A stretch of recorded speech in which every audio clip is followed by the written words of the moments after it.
ఇంత గొప్ప సాక్షి సమూహము మేఘము వలె మనల్ని ఆవరించి ఉన్నందున సత్యానికి సాక్ష్యాన్ని మనం కొన్ని తీవ్రమైన మాటలను వింటాం. మనం కూడా ప్రతి భారమును, అనవసరమైన భారాన్ని, సులువుగా చిక్కులబెట్టు పాపముని విడిచిపెట్టి తెలివిగా చిక్కులను తెస్తుందో పరిగెత్తుదము.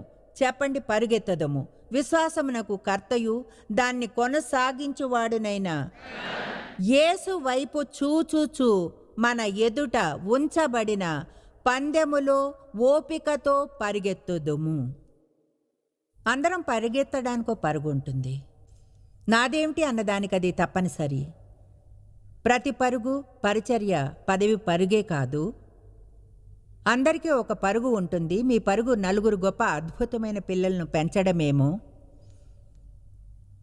నాకు తెలియదు. తర్వాత మీ పరుగు ఇంటిని శుభ్రం చేయడమేమో, గ్యారేజ్ని క్లీన్ చేయడమో నాకు తెలియదు. అయితే మనందరికీ దేవుని నుంచి ఒక పని ఇవ్వబడింది. దాన్ని చేయడానికి ఎలా ఫోకస్ చేయాలో మనం తెలుసుకోవాలి. చెప్తున్నాను, ప్రజలను దృష్టి మరల్చడంలో అపవాది గొప్ప ఎక్స్పర్ట్, వారిని పట్టుకోవడంలో. చెప్పేది వినండి. దేని గురించైనా